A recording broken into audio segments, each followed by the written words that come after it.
Welcome back to the channel, guys. It's great to see you again. In today's episode of Trail Ready, we're going to be opening up these 2016 Walker Evans shocks off my buddy's four-seater.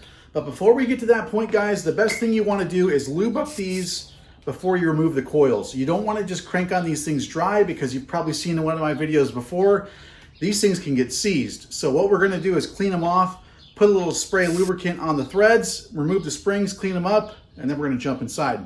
Let's go.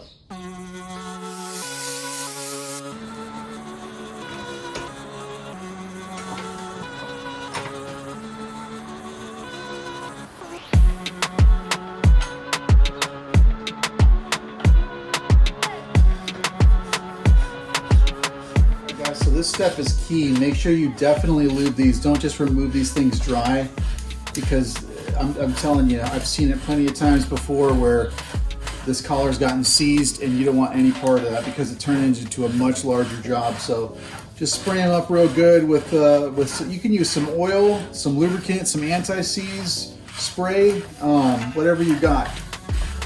Use a bunch of it. So once you get the spring perch all the way down, it should give you enough room to pull down this cup. If it sticks, just give it a little tap.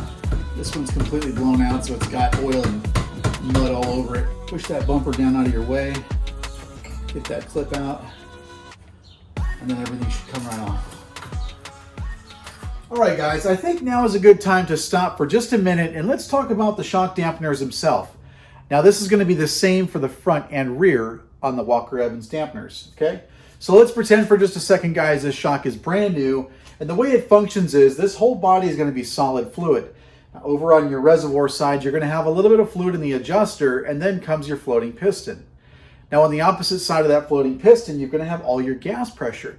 Now, the gas pressure is what's going to maintain the shock. So it's important to always check these things, guys, because the Schrader valves just won't hold forever. So I recommend that you guys pick up a nitrogen tank, get some good gauges. If you need help finding that stuff, I'll link some down below. But let's talk about the function of the shock and why that isn't so important. So when the shaft comes into the body, it displaces all of the oil into the reservoir, which pushes the piston up and compresses the gases. Now, when it goes back to return on the rebound stroke, this piston has to chase the oil back in the body and the shaft comes out. Now, if for some reason this gas pressure gets too low and the piston cannot chase the oil and fluid back in the body at the same speed of the shaft, it will cavitate and ruin the oil. It won't matter, guys, what oil you're using, if it's brand new, if it's the best thing and under the sun. It is important to maintain your gas pressures. So not only does it maintain your fluids, but it also protects your seals. When you've got good gas pressure in your shocks, it makes those seals bite against the shafts real hard. So hopefully that little tip helps you guys. If you do have any questions on that one thing, make sure you leave them below. But the next step, we're going to jump inside these things. Let's go. So our next step is let's pop these babies open.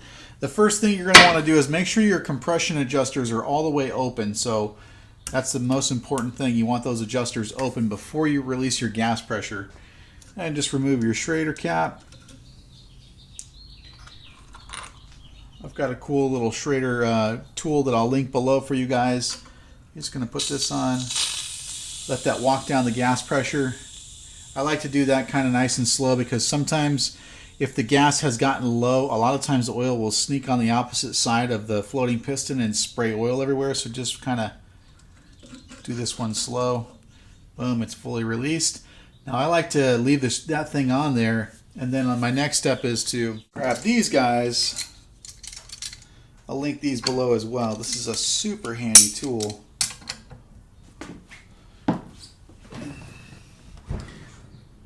I actually walk these off kind of slow. You can see the O-ring right here. It may want to try to foam up on you.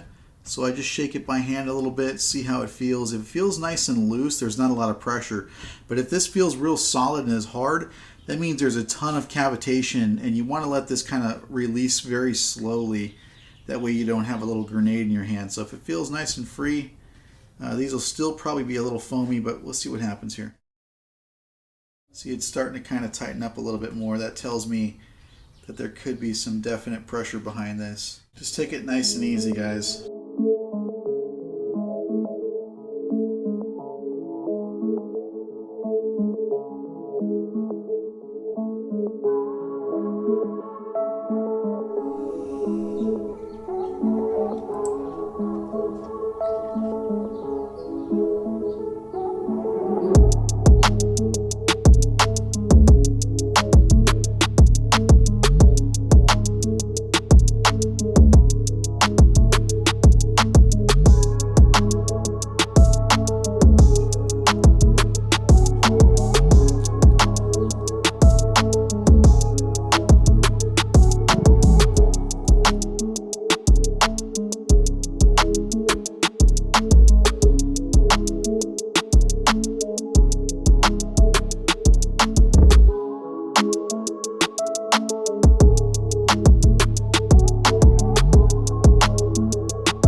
Now usually guys, what I like to do when I'm dumping the reservoir is I'll keep my hand on this so I don't make a mess in case there's more oil in the body.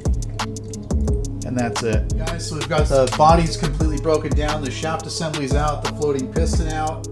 Now my next step that I like to do is I'm going to take it into the solvent tank, I'm going to clean it up real good, get all the parts clean, and then I'm going to break the shaft assembly down even further. So if you don't have a solvent tank, the next best thing is to get some of these shop rags, clean out the body real good. Don't spray any kind of contact cleaner in there or anything like that.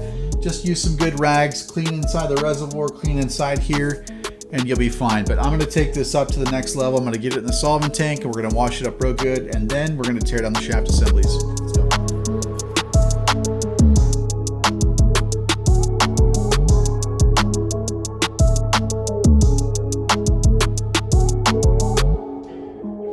Alright guys, I wanted to show you this one last thing. I was pulling the shaft assemblies apart. As you can see, I already got the nut off. This is the rebound stack right here. And as I was pulling up the piston, check that out. Those shims were trying to suck through the piston. Look at that. Completely destroyed. So that's another good reason to tear all this stuff all the way down, guys.